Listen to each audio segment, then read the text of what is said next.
Olá, está começando mais um UBE Cast. A UBE, União Brasileira de Escritores, é a casa do escritor brasileiro. Associe-se em ube.org.br/associe e participe deste podcast, que tem trilha sonora original Candongas Não Fazem Festa, de Zeca Viana. Agradecemos também a Eliakim Batista, responsável pelas redes sociais da UBE, e a equipe do Gargamel Estúdio, onde estamos Rodrigo Costa, André Luiz Albuquerque e Vinícius Souza. Eu sou o Felipe Franco Munhoz e hoje converso com Cristóvão Tesa. Cristóvão Tesa dispensa apresentações, é um dos maiores escritores brasileiros em atividade, e esse ano tem duas novidades para gente. Uma que saiu pela Record, é o relançamento de O Fotógrafo, uma nova edição. E agora, ontem, foi publicado aqui em São Paulo, ontem teve o lançamento do novo romance do Cristóvão, que é o Visita ao Pai.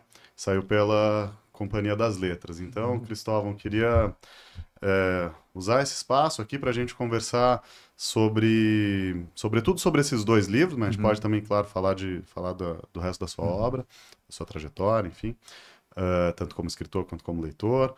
Mas eu acho que a gente pode focar nesses dois lançamentos do ano, né? E principalmente no Visita ao Pai, que é o livro que acaba de sair.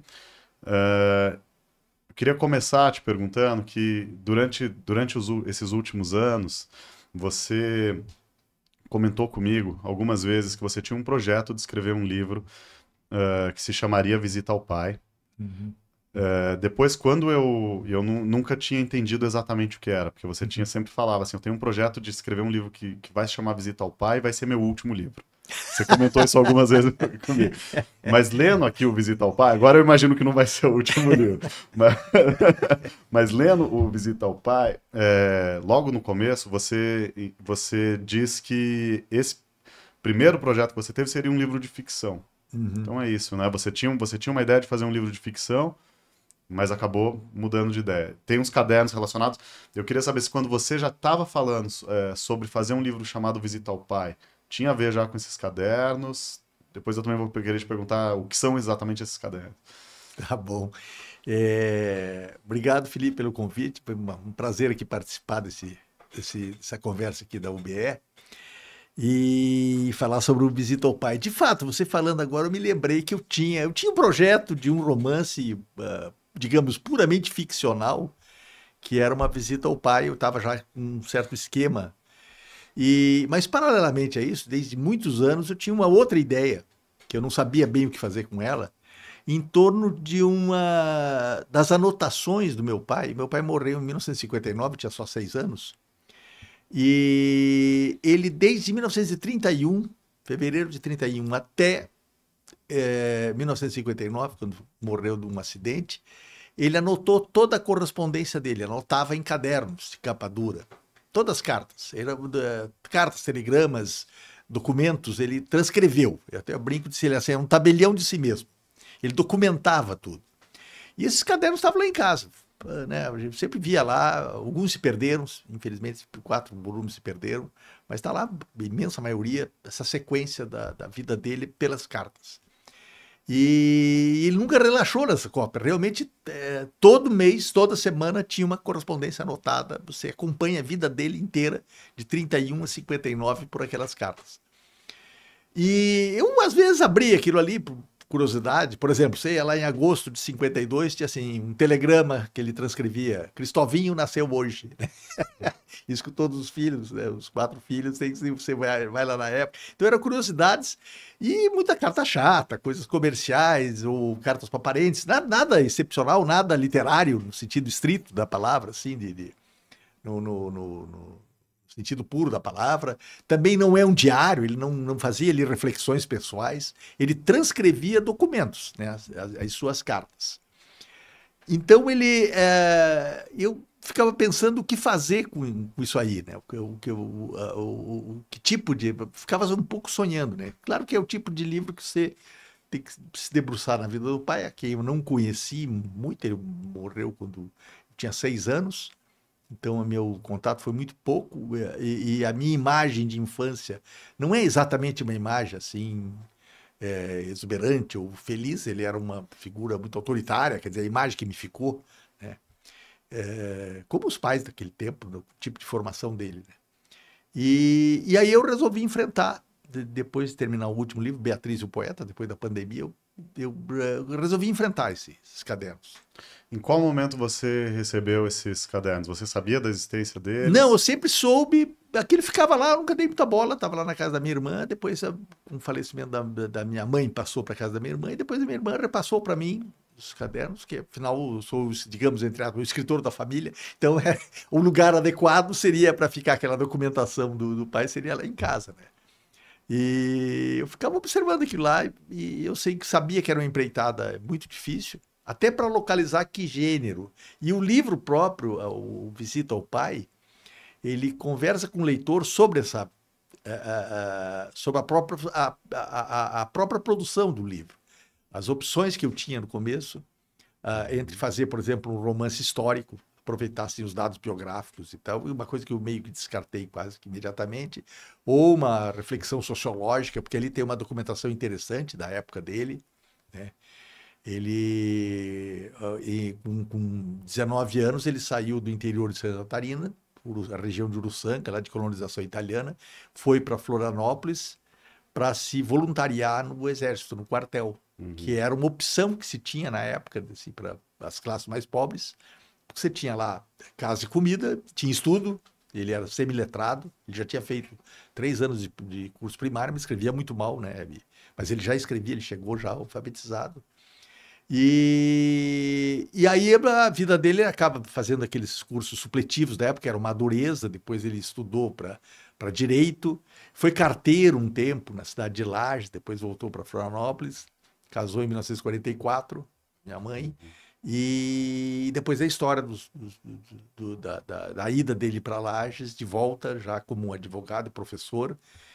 Então é um período do Brasil que estava ali, que também um prisma interessante a se observar, quer dizer, eu posso até dizer que é uma espécie de criação de uma classe média brasileira urbanizada que foi típica dos anos 1950 em diante, pós-Segunda Guerra, uma grande prosperidade no mundo inteiro que repercutiu no Brasil também. E de certa forma, pensando que havia sido a infância dele, ele trabalhou em estrada, como peão de estrada, antes de ir para o exército. E esse é um momento, você comenta no livro, que não tem muita informação, né? Que não tem muita informação, é uma coisa que não tem, né? E eu fiz uma viagem, aí eu comecei a tatear o livro para pensar da minha formação familiar, quer dizer, que relação eu tenho com meu pai, o que me influenciou, que tipo de cultura veio dali, da própria ideia, conceito de família, né? Ideia de todo mundo fala em ancestralidade, tudo, eu comecei a mergulhar nessa questão. E algumas questões da cabeça dele. E o livro vai nessa direção. Assim, ele toma, e acabou ficando o que eu chamo de um romance da memória. Não é uma biografia no sentido estrito, porque eu trabalho unicamente a partir das cartas dele. Eu não fui lá fazer entrevista, não era o caso. Não é um ensaio sociológico também, porque as informações que eu pego históricos sociais são diretamente a partir das observações que ele faz, e eu ilumino algumas épocas, fui atrás de informação para pegar a moldura daquele momento da vida dele, dos diferentes momentos, as questões políticas, né? E aí eu comecei a fazer um paralelo com a minha própria vida, com a minha própria geração. Quer dizer, esse corte que teve entre os anos de formação dele, de juventude para a idade adulta, a partir dos anos 1930, e a minha época de formação a partir dos anos 1970, né, que os 40 anos que separam. Ele viveu debaixo da ditadura do Getúlio Vargas, eu vivi debaixo da ditadura militar. Ele era uma pessoa de espírito conservador, a ideia que ele tinha de criar uma família, de subir na vida pelo estudo, né, era um autodidata. Era uma espécie de reprodução do discurso patriarcal que ele herdou. Era o filho mais velho entre 9 irmãos, e ele foi o único que saiu, o único que estudou naquela época. Reproduzia aquele modelo. E eu fui um bicho grilo dos anos 70, rebelde, chutando o pau da barraca, né? Ou seja, aquilo que o Hobsbawm fala, o Eric Hobsbawm, historiador, né? Diz assim, a geração mais bem tratada da história, foi, de certa forma, a geração pós-guerra, os filhos da primeira geração pós-guerra, aqueles que ficaram adultos ali no final dos anos, ao longo dos anos 60 e 70, você comparativamente foi uma geração muito privilegiada. Ou seja, que absorveu toda, no Ocidente, no meio urbanizado, você absorveu toda uma prosperidade que veio do liberalismo capitalista pós-Segunda Guerra. E foi também a primeira geração que a primeira coisa que fez foi chutar o pau da barraca e dizer: não queremos nada disso, somos contra tudo, é proibido proibir. Ou seja, demolir aquela catedral conservadora que era o ideário do meu pai. E, claro, o livro aí foi um mergulho também na vida da família, da minha mãe, das mulheres da vida do meu pai, da história, as primeiras namoradas. Depois e foi uma aventura meio às cegas. Eu não tinha bem noção onde que eu ia chegar. Tem várias coisas que eu quero voltar a te perguntar aqui sobre esses seus comentários iniciais, mas você conhecia bem a biografia do seu pai quando você começou a mexer com isso ou não? Não, eu conhecia a memória de família. E ela foi quebrada muito pela realidade das cartas. Quer dizer, muita coisa que eu tinha. Por exemplo, uma mitologia familiar é que o pai aprendeu a ler no exército. Não é verdade. Já na primeira carta ele escreve para a irmã dele pedindo que mande um livro que tinha em casa, como escrever cartas e uma gramática, etc. Ou seja, ele já circulava no meio, já sabia ler, já sabia escrever, ele aprimorou lá. Lá ele estudou. Esse, inclusive, é um dos movimentos mais interessantes do livro, né? Assim, essa trajetória do pai que começa desenvolvendo o estilo dele de se comunicar através dessas cartas. Aí o leitor acompanha isso. Exatamente, porque ele começa semi-letrado, você percebe que a linguagem é claudicante, ele tem dificuldades e vai aprimorando. Os anos vão passando, ele vai cada vez escrevendo melhor.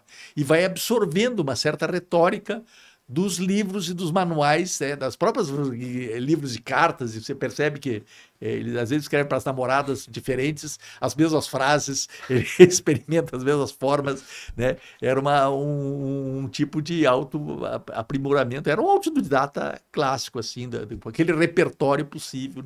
Ao ponto de que ele chega até a escrever cartas provavelmente para os colegas. Exatamente, isso é uma coisa interessante, porque tem cartas que ele escreve que são assinadas por outros que você percebe que ele se tornou, no quartel, nos limites da soldadesca ali, uma espécie de Cyrano de Bergerac, né? Que era que escrevia as cartas para os colegas, inclusive cartas de amor e tal, que ele assina com outro... primeiro cabo, segundo cabo, os amigos que pediam para ele escrever essas cartas. E uma coisa muito interessante que acontece é que você comentou aqui agora há pouco que não tinha nas cartas não tem nenhum resultado estético, né, literário, assim, mas ele tinha uma ambição. Tinha uma ambição, certamente. Eu sempre fico pensando o que levava o meu pai, o que levou o meu pai a anotar tão sistematicamente toda essa correspondência, uma coisa que ele levou com extrema fidelidade até o final da vida. Não há brancos assim. Não há um mês em que não tenha cartas anotadas. Então ele não era uma ideia que ele teve, de repente, depois abandonar, ficava um ano sem escrever. Não, aquilo foi sistemático a vida toda. Certamente tinha um projeto pessoal ali. Ele não era um esteta, no sentido, talvez até o fato dele apenas transcrever documentos era uma espécie de defesa dele não se sentir suficientemente maduro para escrever o próprio texto, ou escrever uma coisa por conta própria, como um ficcionista, ou um diário de reflexões. Ele faz, eventualmente, reflexões, mas escrevendo para alguém, para os amigos, para minha mãe, que ele escreve. Então, ele filosofa, assim, mas é sempre uma coisa objetiva ali. Mas ele tem, em alguns momentos, aparece que ele brinca com a ideia de escrever o romance da minha vida. Né? Ele tem alguma coisa ali atrás do... Tem um momento, inclusive, que ele faz uma brincadeira com uma aliteração do P. Sim. E isso me chamou muita atenção, porque isso é o extremo oposto do que você faria, por exemplo, na sua atividade literária. Era uma coisa juvenil. Ele fez uma brincadeira que era bem de escola mesmo, né? Porque no primeiro livro dele, ali 31, 32, ele mistura as cartas, ele alterna com lições de escola, que você vê claramente ele está tendo aulas do quartel, aulas de história do Brasil, aulas de matemática, aritmética, a formação do soldado, a teoria, né? E aí ele põe umas piadas, tem algumas brincadeiras que ele copia ali, e uma dessas essa é uma brincadeira com a letra P, né? Que deve ser ele faz um jogo de verbal em cima disso aí, né? Agora, ao mesmo tempo que você normalmente na sua obra literária você não busca esse tipo de jogo formal, né? Uhum. Esse livro, o Visita ao Pai, ele tem uma estrutura formal muito rigorosa, né? Você vai misturando de alguma maneira ali as duas primeiras pessoas, né? A sua e a do seu pai, né? E você estava comentando lá atrás quando a gente começou a conversar aqui sobre as várias hipóteses que você teve para chegar nesse formato do livro, né? Então eu queria te perguntar em qual momento você entendeu que esse seria e por quê, né? Esse formato de ter essa proposta das cartas estarem inseridas, reproduzidas no texto, e então tem a primeira pessoa do pai muitas vezes, né? E tem a sua também. Eu tinha alguns problemas pela frente. Por exemplo, quando eu descartei a ideia de um romance histórico, que seria assim, convencionalizar aquela história, transformar meu pai diretamente num personagem mesmo, ele fica na mão de um narrador unívoco, uma voz que coloca o que ele escreveu, o que ele fez a meu serviço e modificando. O que eu descartei porque eu acho que eu queria que a voz dele transparecesse, emergisse em sua inteireza. Quando aparece, tudo que aparece dele está em itálico, exatamente como ele escreveu, eu não corrigi nada ali. E eu vou intercalando essa voz com a minha voz, quer dizer, a voz do filho, alternando, espelhando situações. Foi uma viagem reflexiva ficcional, digamos assim, uma viagem eu diria assim, como linguagem que eu chamo de percepção literária do mundo. Eu submeti a essa história uma percepção literária, uma maneira individualizada. Né? Não me interessava ali fazer um retrato sociológico, botar o exemplo de alguma coisa e nem um personagem fechado, mas uma coisa em aberto, porque tem muitas lacunas na história da vida dele que continuam lacunas. Ou seja, não quis resolver isso aí. E uma coisa que você faz também são muitos comentários, como você é um leitor, naturalmente um leitor profissional também, em alguma medida, né? Assim, você faz muitos comentários analíticos a respeito da estrutura textual do seu pai. Né? Eu sou um crítico. O olhar crítico ficou presente ali. É engraçado isso aí, né? Você não consegue se livrar disso aí. De certa forma, é um livro que ele envolve todas as minhas... vamos dizer assim, entre aspas, as minhas habilidades com relação à linguagem, que foram a minha história de escritor. A minha experiência acadêmica, inclusive, de se lidar com o texto do outro, a citação, meus anos de universidade, o olhar também sociológico, as questões históricos sociais. Nenhum dos temas que apareceram, eu não fugi de nenhum dos temas levantados pelo meu pai. Nada. A questão do antissemitismo dos anos 30, as questões raciais quando aparecem, tudo que a correspondência dele traz à tona, eu enfrentei, comparativamente, do meu ponto de vista, e esses processos comparativos com a minha geração, né, a mudança E depois há uma questão estritamente romanesca mesmo, que é a história da família. A história da minha mãe, que quase que praticamente casou forçada, se pensar bem o que aconteceu, né? Eu não queria casar, e uma certa pressão, e os desdobramentos disso aí na vida afetiva dos dois, né? Na história dos dois.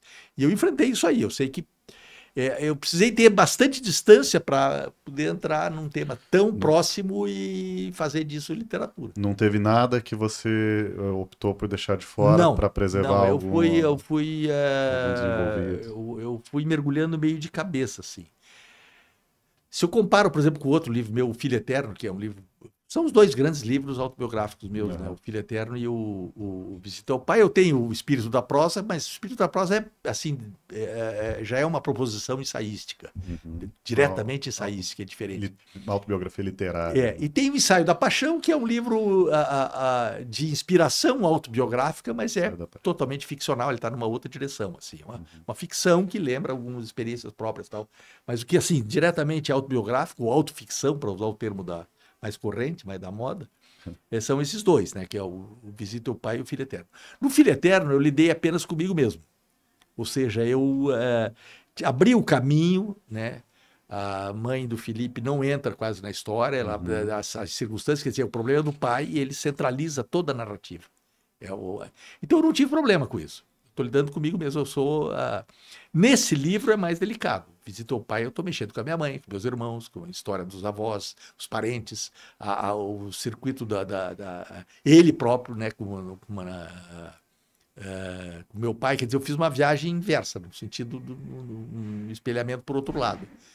E claro, é o tipo do livro que você tem que escrever depois numa fase da vida. Você precisa de distância. Eu sempre brinco e digo, literatura é como a vingança, tem que ser praticada a frio. Você pode estar sob vasta emoção, você pode representar emoções vastas, mas você tem que estar frio. Né? Agora tem um ponto interessante, porque eu queria comentar sobre no Visita ao Pai, você está falando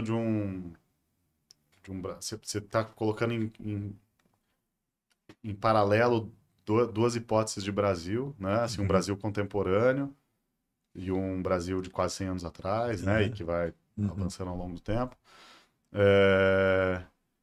Então, depois eu quero falar um pouco sobre isso, mas sobre escrever a frio, no fotógrafo, para a gente fazer jogar um pouquinho para o fotógrafo também. Você escreve sobre um Brasil daquele momento, praticamente contemporâneo contemporâneo ao da escrita, né? Sim. E tem um caldeirão político ali acontecendo, e os personagens, eles têm muitos pontos de vista diferentes, né? Você tem uma estratégia. Eu até estava comentando ontem com o nosso amigo Manuel da Costa Pinto. Sei. Aproveito para deixar um abraço, Manuel da Costa Pinto, aqui, ele sempre abraçado Manuel. no UBEcast. Certo. Eu estava comentando como não é comum a gente ver na ficção brasileira, contemporânea, essa proposta de ter um narrador onisciente que, de fato, mergulha na cabeça de muitos personagens diferentes e tem muitos pontos de vista que são apresentados ali. Então, no fotógrafo tem isso, né? Os personagens, eles pensam diferente e muitas hipóteses de um Brasil à época do livro, né? Contemporâneo vão sendo apresentadas, né? E já no Visita ao Pai, você fala de um Brasil contemporâneo agora também, né? Mas também é como se tivesse uma sensação que eu tive lendo os dois livros, é como se tivesse no Visita ao Pai, assim, um panorama mais aberto, né? E no fotógrafo mais fechado. Agora, no fotógrafo é quente, né? Você está falando de um Brasil, claro, né? Não tem a ver com vingança. Mas é o Brasil do momento, né? O Brasil do momento. O fotógrafo foi o primeiro, foi escrito, acho, em 2004, 2004. Tinha uma eleição. Exato. O pano de fundo daquele dia é um dia só que se passa. Publicado em 2004. O pano de fundo é a eleição de 2002. Exatamente. Que provavelmente era quando você estava escrevendo. Foi a entrada do Lula, exatamente, na política. Quando eu estava escrevendo, eu acho que logo depois. Depois. Eu escolhi, era um dia, tudo se passa num dia só. Pequenos signos do momento político que repercute na história. Eu nunca tive medo de tratar o absoluto contemporâneo, porque o romance, como gênero, ele é feito para isso. Ele tem uma presentificação muito grande. Trabalha, um dos aspectos romanescos fortes é essa voz do momento presente, né? Do homem inacabado, não aquilo que já terminou, que já está fechado, que ele está em transformação. E o fotógrafo pega muito isso aí, se bem que não é como foco, é um pano de fundo, assim, mas que fica aparecendo aqueles pequenos toques que vão aparecer. No caso do Visita ao Pai, eu tive que responder é pela época dele. De repente, meu pai escreve em 37, 38, que viu uma palestra do Plínio Salgado e se apaixona pelo integralismo. Esse é um ponto interessante.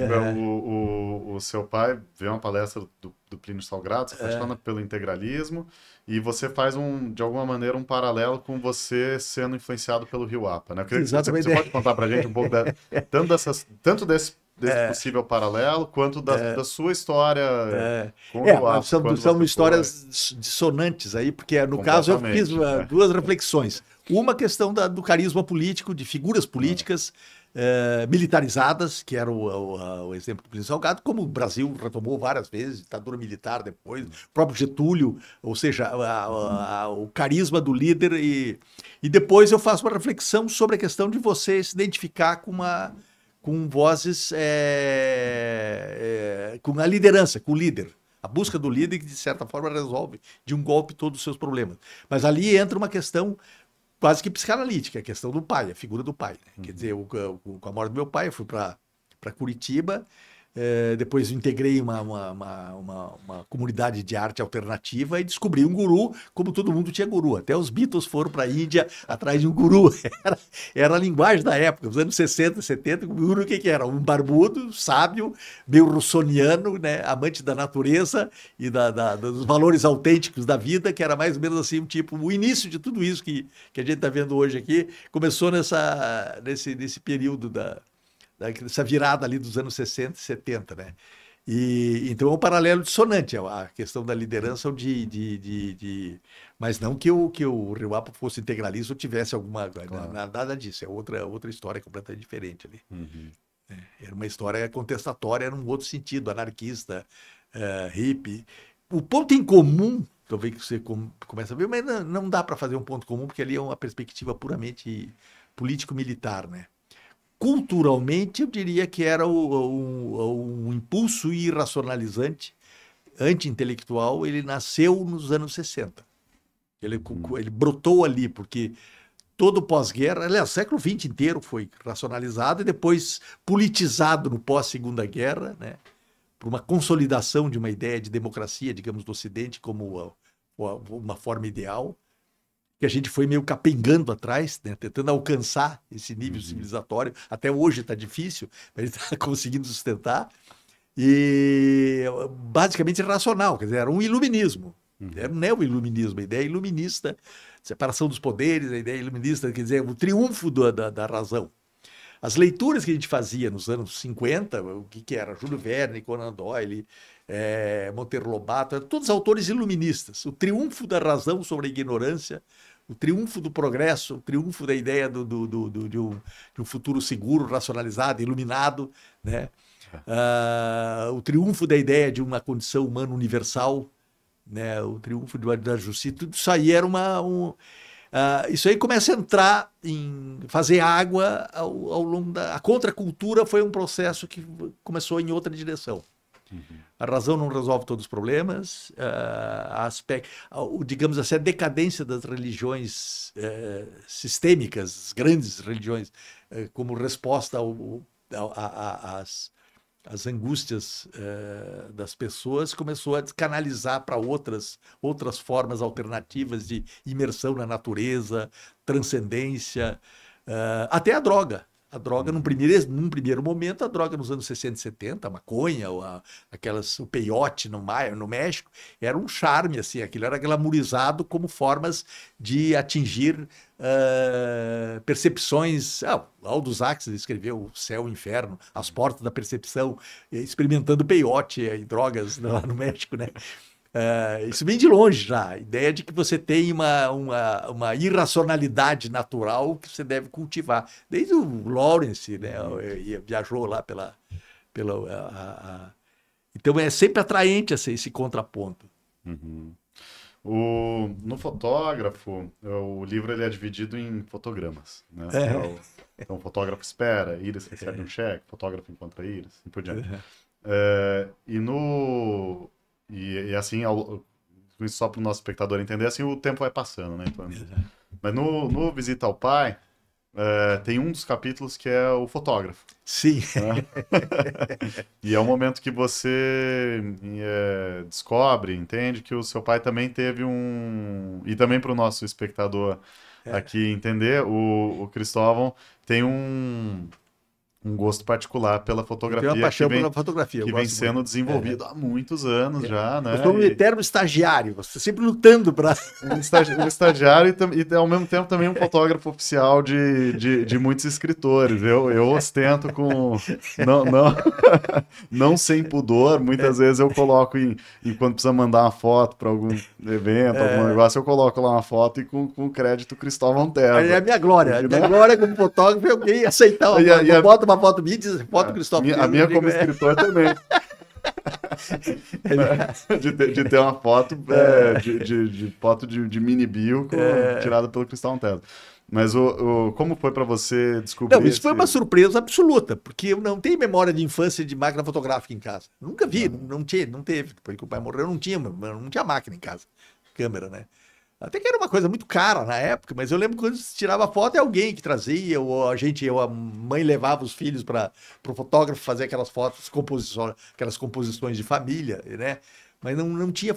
Mas ele no exército ele comprou, ele tinha uma máquina que devia ser aquela Kodak simples, básica, aquela famosa que você tira a foto e nós fazemos o resto, né? Da publicidade, aperta o botão e nós. E ele comenta, ele tira várias fotos, inclusive de namoradas, e numa das cartas ele disse que, por erro, ele botou o dedo na frente da lente, então a foto ficou manchada. Ficou escura, né? Ele escreve para a família dizendo que gostaria de ir lá para Uruçanga para tirar foto das lindas paisagens, tirar fotografia, né? Tirar cromos, ele usa a palavra dele. Então, isso para mim foi uma surpresa. Então, talvez seja genético assim, aí. Mas depois ele se livra dessa máquina, ele troca essa máquina, quer dizer, troca. Ele acaba vendendo a máquina para o irmão dele, a Kodak, anos depois. Ele disse, ela sempre funcionou, ela é meio feinha, ele diz lá, mas sempre funcionou. Tem um filme. E aí compra uma máquina de escrever, né? Que foi o triunfo dele. Você busca o movimento inverso. Ele compra uma maquininha maravilhosa, importada, ele compra usada lá, ele escreve o pai dele entusiasmado que tinha comprado. Até hoje essa máquina está comigo, é uma joinha assim, muito bonitinha a máquina. Eu aprendi a datilografar ali com ela. Uau, que demais. Eu fiquei muito curioso, lendo, se você teve acesso a essas fotos que seu pai tirou. Não, eu tenho várias fotos poucas, não tem muita coisa, mas sim fotos de família, né? Aquelas fotos antigas, preto e branco. Mas não dá para saber o que ele tirou, se é fotos dele ou se não. Não tem nenhuma assim que dá para dizer que ele tirou. As fotos que ele aparece, que ele envia muito na correspondência, uma das coisas que ele transcreve são as dedicatórias. Ele escreve a foto e diz assim, quando ele transcreve a dedicatória, põe a data. E aí com isso você consegue ter uma ideia do que estava. Exatamente. O que ele mandava ali nas fotos, mas eram muitas fotos de estúdio, né? Como a da própria capa do livro, uma foto de estúdio, que é uma foto dele, tirada em estúdio. Então isso aí ele mandava para os parentes, mandava para... Eram as fotos padrões, que era uma coisa da época, né? Eram os selfies da época, era você tirar foto e mandar, oferecer fotos. Eu vou mostrar aqui, deixa eu ver se dá para ver aqui, que a capa, é ele na capa, né? Foi uma composição maravilhosa da capa. Você sugeriu a imagem? Era uma imagens que tinha de família, assim, e eles tiveram essa ideia. Que é uma visão fragmentada mesmo, que eu tenho no meu pai, né? Uma composição. Não, a ideia é ótima. Um outro ponto de encontro, assim, né? Tentando encontrar... É um livro muito diferente, né? Dos seus outros livros, completamente. Né? É um livro único, provavelmente a forma dos livros, para mim, sempre é exigida pelo tema, pelo mergulho, pela primeira frase, né? Como eu entro no livro. E eu fui tateando até chegar a essa forma que ele está. Assim como o fotógrafo também teve uma determinada estrutura de linguagem, o Tensão Superficial do Tempo, que é praticamente um capítulo só do começo ao fim, também foi estimulado pelo próprio caos da cabeça do personagem, a situação. A forma ela vai junto com a concepção do livro, E eu acabei montando e depois eu fiz algumas reestruturações de capítulos, deixei os capítulos um pouco mais curtos. Eu cortei muito, né? O livro era bem maior. Ele O era um livro livro maior. seria um livro de 600, 700 páginas. Depois, na última versão, eu dei aquela purificada para dizer tudo que é realmente relevante para a Aham. unidade da história aqui. Ainda assim, se eu não me engano, é o seu livro mais longo. É o livro mais longo. Ah. Mas o que eu ia dizer é que um outro livro que também trabalha, seu que também trabalha com essa estrutura epistolar, em alguma medida, é Uma Noite em Curitiba, né? Sim, Uma Noite em Curitiba começa a trabalhar com essa variedade, também variedade de ponto de vista, né? Tem um ponto de vista feminino, comecei a experimentar essa mudança de ponto de narrador de gênero, o Uhum. ponto de vista da mulher. Uma Noite em Curitiba aparece isso, outros. Não sei se é Uma Noite em Curitiba, eu Uma acho Noite que em é Curitiba outro. tem as cartas. As cartas, é o Fantasma da Infância que tem um ponto de Uhum. vista feminino, e começa ali, até surgir umas personagens que falam em primeira pessoa. Uhum. E o...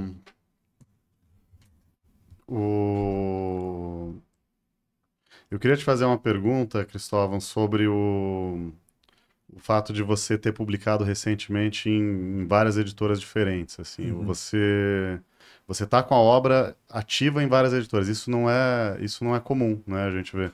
Você tem a sua obra sendo reeditada pela Record, Aham. agora livro novo na Companhia das Letras, né? Você tem uma ideia de que cada livro pode ter Olha, uma isso é casa uma diferente? questão, assim, digamos, extra-literária. Você, de repente, eu tenho uma longa história com a Record durante um tempo, Aham, depois tive uma boa, uma sólida história com a Todavia, né? Com uma editora fantástica, realmente, que se aham. firmou, assim, com uma grande originalidade.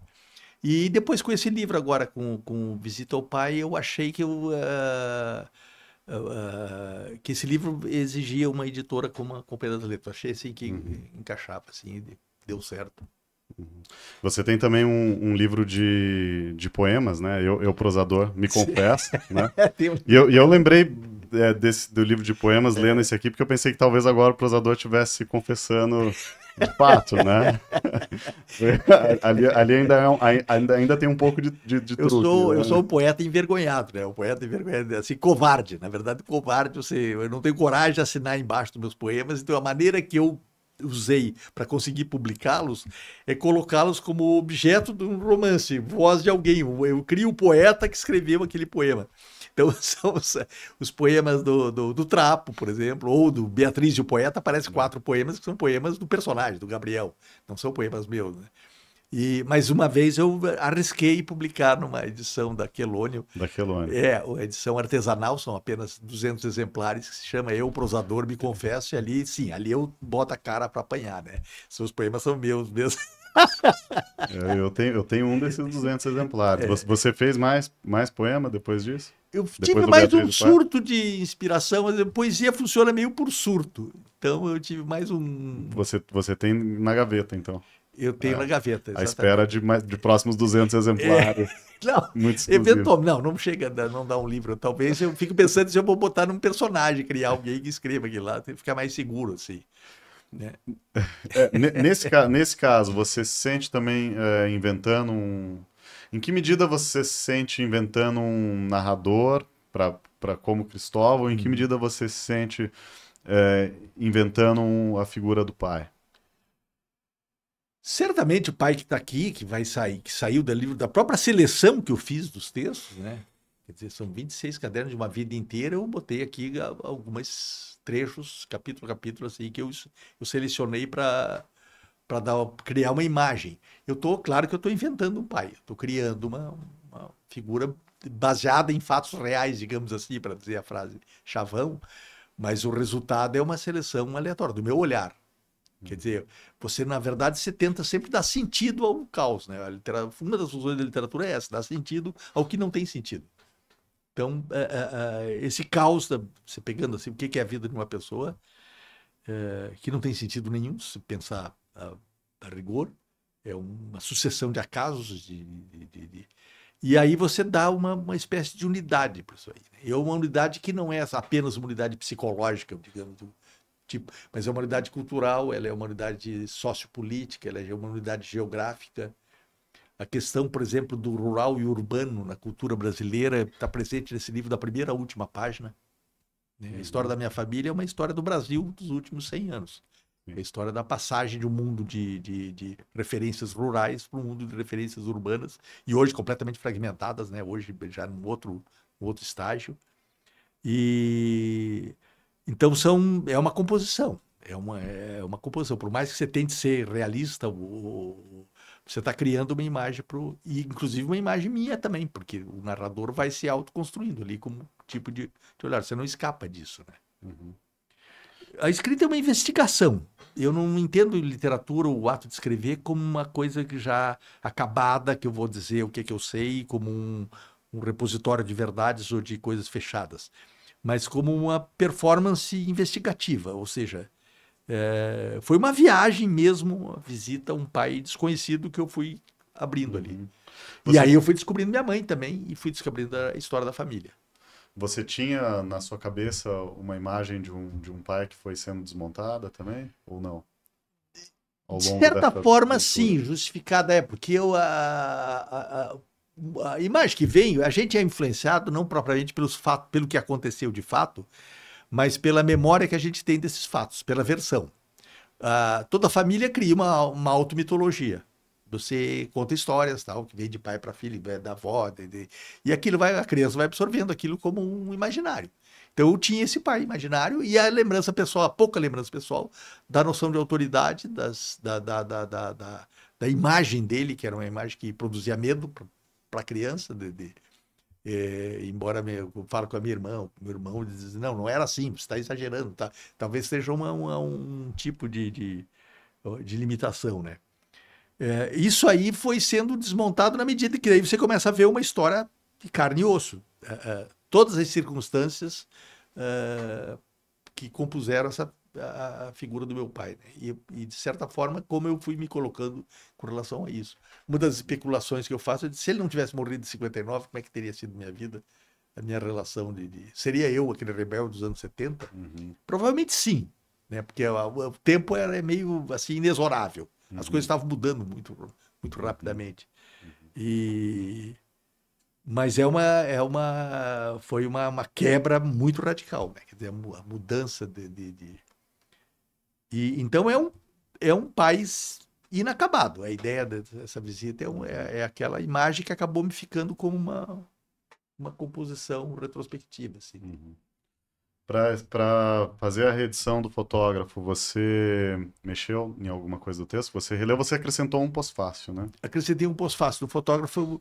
Aliás, a primeira coisa que me chamou a atenção ao reler o fotógrafo para preparar a edição, não teve muita modificação, uma ou outra coisinha, uma outra gralha, assim, não fiz nenhuma mudança de substancial. Aliás, quase nada, praticamente foi só uma revisão mesmo E no pós-fácil, ao reler, que eu estranhei, quer dizer, um livro assim, que se passa em 2002, a história, 2002, 2003, e que nenhum personagem usa celular, os jornais eram de papel, as pessoas pegavam o táxi, pagavam com dinheiro,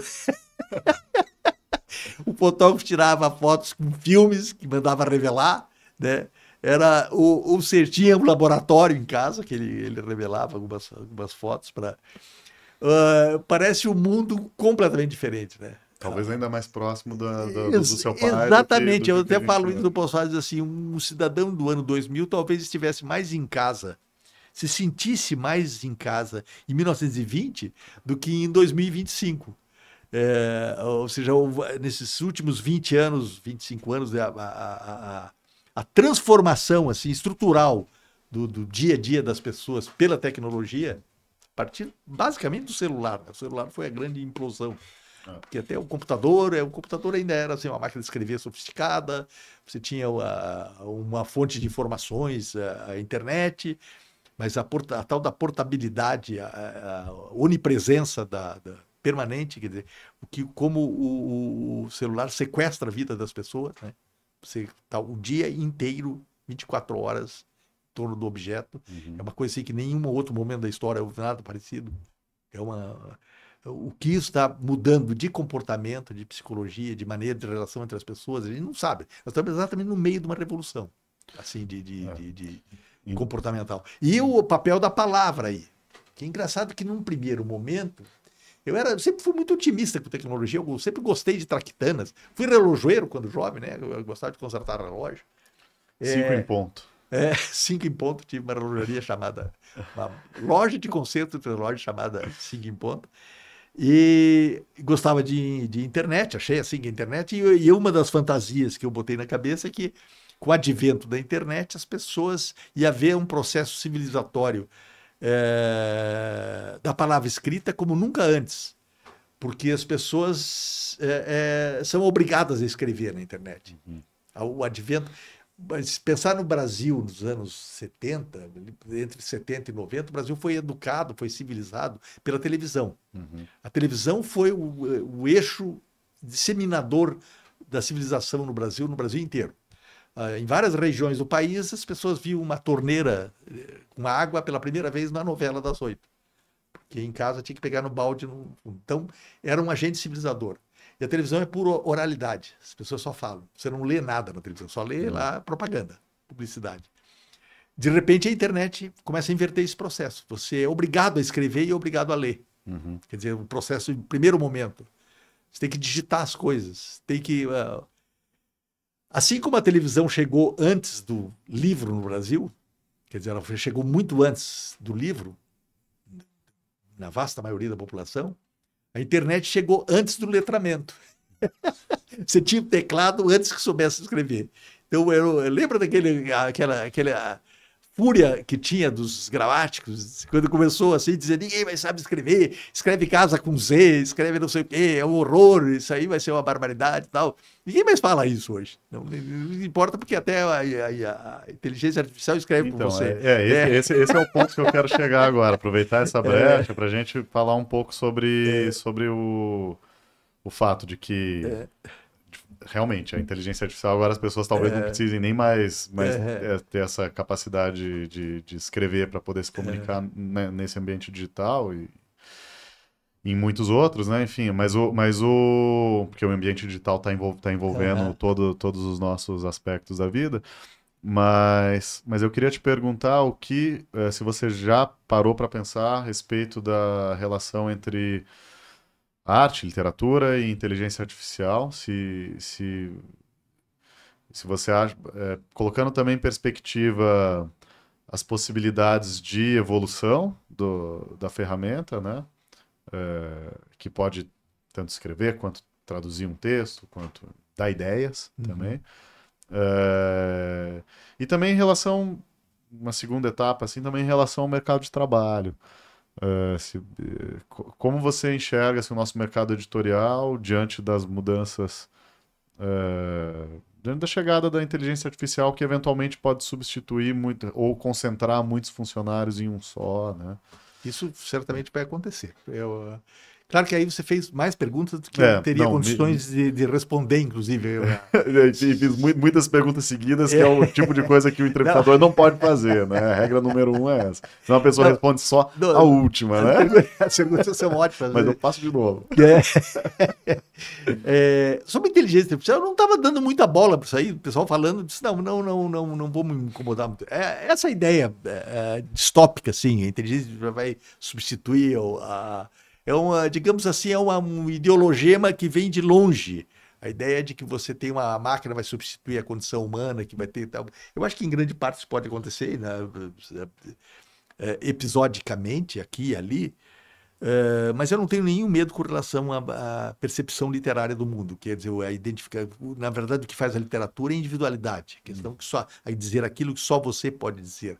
Talvez isso delimite um certo campo até temático para a literatura. Talvez a literatura se aproxime mais da reflexão, mais da filosofia. Talvez a literatura se aproxime mais de um outro tipo de universo de indagação pela linguagem que as outras linguagens não conseguem dar conta, mesmo automatizada a linguagem, né? Que a inteligência artificial ela precisa de uma base, está em algum lugar que já foi composto. Então, é um sistema, um jogo de variáveis, né, de algoritmos em cima disso aí. Quanto a esse medo, eu não tenho. Também não penso muito sobre isso aí. Assim. Se disser assim, o Grok lá, o GPT, pode escrever um romance policial? Acho que sim. Se pegar certos modelos narrativos, né? Você pode fazer numa inteligência artificial um esquema, um roteiro de uma novela de TV. Coloque vilão, coloque vários possíveis, você monta coisa e faça um esqueleto e aí você trabalha em cima disso. É perfeitamente possível. Não tem dados assim para dizer que não, isso aí não é. Agora, achar que você vai fazer grande literatura com isso aí, porque a grande literatura não é um objeto destacado da figura humana que produz. Uhum. Não é um objeto, uma linguagem sem voz. Não é simplesmente uma composição formal. Ela tem alguém ali. Tem uma voz que só você pode fazer aquilo. Só você... E o leitor vai buscar exatamente aquilo, que não está em outro lugar. Né? Nesse aspecto, isso vai determinar, talvez, caminhos para a literatura, para sua sobrevivência. A literatura não é a mesma coisa ao longo dos séculos. Seria até esquisito falar para um cantador da época do Homero, dizer para ele, puxa, que literatura interessante que você estava fazendo. A literatura parece que é definida a posteriori. Passam-se 100, 200 anos, você olha para trás e daí faz um quadro. Não, era assim, era assado. Né?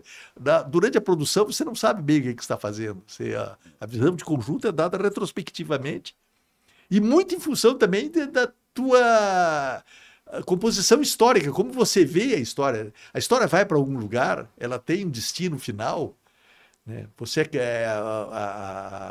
O que mudou, por exemplo, da antiguidade para o cristianismo, você pensar assim, uma das coisas fundamentais é que o mundo deixou de ser circular e passou a se dirigir para algum lugar, tanto para o cristão quanto para o marxista, ao destino final. Esse finalismo muda toda a composição do mundo. Você começa a ver todas as coisas em função dessa reta chegada, que eventualmente não existe.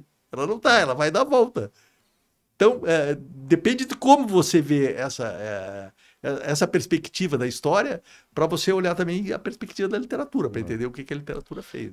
O único problema é que agora... Isso é quase uma conversa de boteco, claro, assim, né? O único problema é que agora a gente tem aquecimento global, metanol na cerveja do boteco, e até agrotóxicos adulterados. Não, realmente é uma coisa impressionante. Isso aí quanto tempo você ficou escrevendo Visita ao Par? Olha, ele levou, assim, desde o primeiro momento que eu comecei a primeira página até entregar para a editora, foram 3 anos, foram perto de 3 anos. Foi o livro mais demorado que eu já fiz, assim, e o mais trabalhoso também. Trabalhei direto, assim, foi... Porque teve uma parte braçal. Num romance tradicional, os outros romances, como fotógrafo, eu vou de manhã lá, começo a escrever, eu estou trabalhando só com a minha imaginação, só com a minha história, eventualmente vou consultar uma outra coisa. Mas aqui não, aqui eu tinha uma história, eu tinha um romance ali já. Eu tinha 26 volumes da história do meu pai pelas cartas que ele escreveu, eu tinha que trabalhar com isso. Então teve um lado de trabalho braçal, de fazer toda essa leitura, de fazer uma seleção, e isso foi me transformando também, como eu via a história dele. Normalmente você escreve pelo que eu sei, se estiver errado você me corrige, mas você escreve um livro durante um tempo, né, o tempo que leva a escrita do livro, e depois você dá um intervalo, né? Você gosta de não começar um novo projeto, né? Tirar umas férias, né? Você já tem outro projeto na cabeça? Você obviamente vai se contradizer quando você me falou que seria o seu livro final. Sei que você não vai parar. Eu sempre tenho essa fantasia, assim, agora eu não vou escrever mais nada, chega, mas me faz bem. Realmente eu não posso parar de escrever. Então eu estou vagamente pensando numa estrutura romanesca. Até comecei a escrever um conto, assim, para dar uma relaxada. Eu estava sem um conto da Beatriz, que é minha personagem de vários livros, né? Beatriz e o Ciúme. Aí eu comecei a escrevia 3, 4 páginas, mas depois ficou. Eu vim para São Paulo, agora vou estar agitado demais com o lançamento, com entrevistas, quer dizer, com a repercussão do livro, isso aí vai descentrar um pouco minha cabeça. Provavelmente no ano que vem, lá para janeiro, eu devo começar alguma coisa nova. Muito bom. E para a gente, já estamos chegando aqui ao nosso final, queria saber quais são as suas leituras do momento, o que é que você tem lido? Olha, as minhas leituras estão muito caóticas. Como eu estava nesse trabalho desse livro, que foi praticamente até a última... Além de ler as cartas do seu pai. Exatamente. Leituras muito caóticas, muito disparatadas, assim, eu li até pouco tempo, estava alguma coisa de literatura brasileira, lendo, lendo alguns clássicos, estava lendo lá o Manual do Estoicismo, do Epiteto, que eu estou fazendo aulas de fisioterapia, de fisioterapia não, de pilates, aí você está dizendo assim, você vai virando um estoico, né? Tem que cuidar da própria saúde. Então, leituras caóticas, está meio desorganizada a minha fileira de leituras. Depois eu quero me organizar também para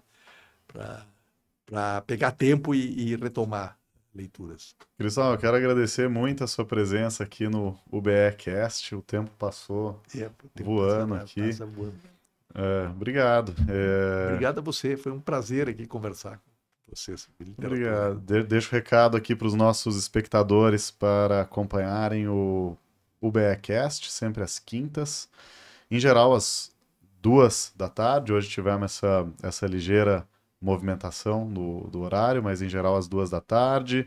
E para você, escritor, se entrar no site da UBE e se associar, ube.org.br/associe. Muito obrigado. Obrigado.